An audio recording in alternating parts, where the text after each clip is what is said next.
Hari Om, Sri Gurubhyo Namaha. In these videos, let us learn the basics of Sanskrit pronunciation that will help us chant slokas.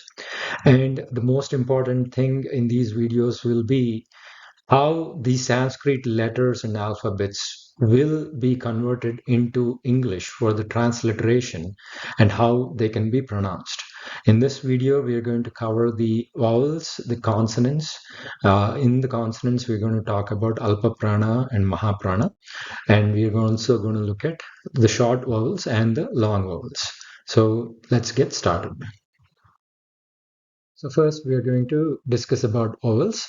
It'll be a, I, I, U, U, Ru, Ru, Ru, E, O, Au, Aha. And in the vowels, there are two segments. The two segments in the vowels will be the short vowels and the long vowels. The short vowels, also called as hrasvas, they are a, I, U, E, Ru, and Ru. They are the short vowels and they should not be extended or stretched during pronunciation. The long vowels, the dirghas, a, I, U, E, Ru, O, Au, they're all long vowels and should be extended just as I pronounced it earlier. And some of the examples of these vowels, both the short vowels and long vowels, are listed here in the particular order. So, America. So, America, the first A will be a short vowel, and the last A will be the long vowel, which is extension in it, right? America. A, part or Rama. E, a bin, Indra. E, Sita. U, put. Uma. Again, in Uma, U will be the short vowel and the ending A will be the long vowel. U, rude. Puja. Ru, Krishna. Normally, we see Krishna spelled as Krishna. That will make it Krishna in our transliteration.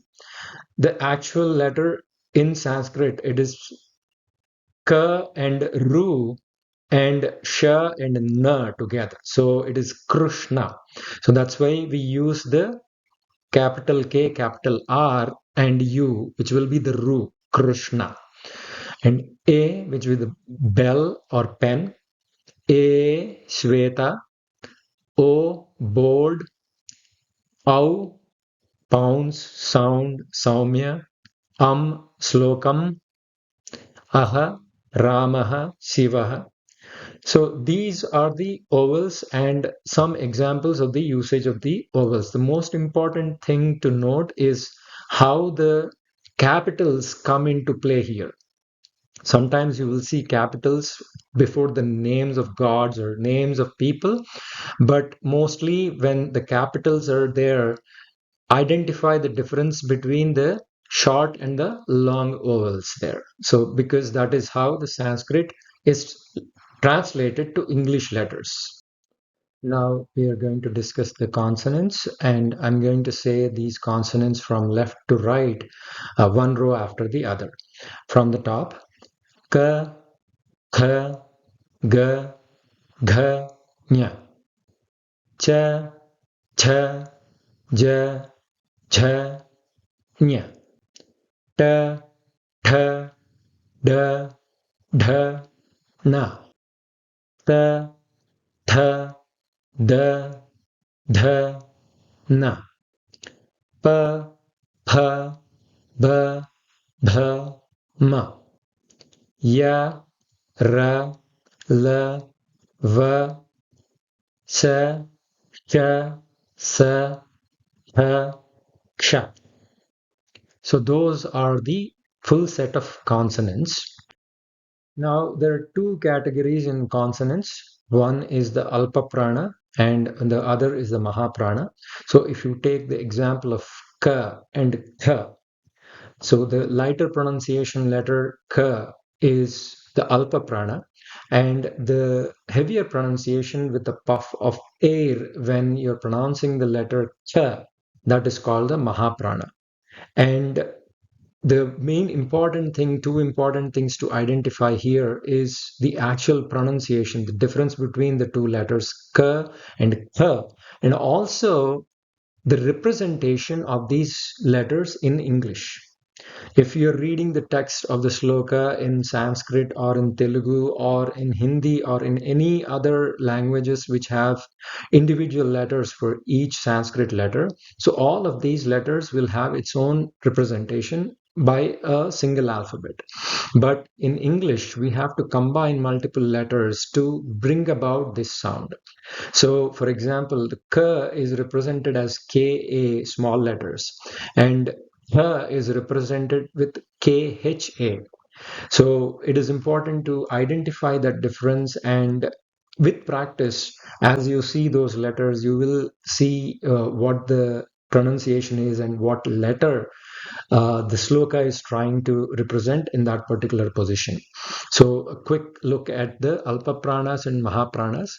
Alpa Pranas, Ka, Cha, Ta, Ta, Pa, Ga, Ja, Da, Da, Ba, Nya, Nya, Na, Na, Ma, Ya, Ra, La, Va. The Mahapranas will be Cha, Cha, Tha, Tha, Pha, Dha, Jha, Dha, Dha, Bha, Sha, Sha, Sa, Ha, with a puff of air. So practice these, and main thing is to get the idea of how the Sanskrit alphabet is represented in English. So with practice, you'll know what exact letter or pronunciation to use in that particular instance. So this will be the part one of the series of videos for to learn the basics of Sanskrit pronunciation to be able to chant slokas. Let's meet again in the next lesson. Sarvam Shri Krishnarpanamastu Shri Gurubhyo Namah.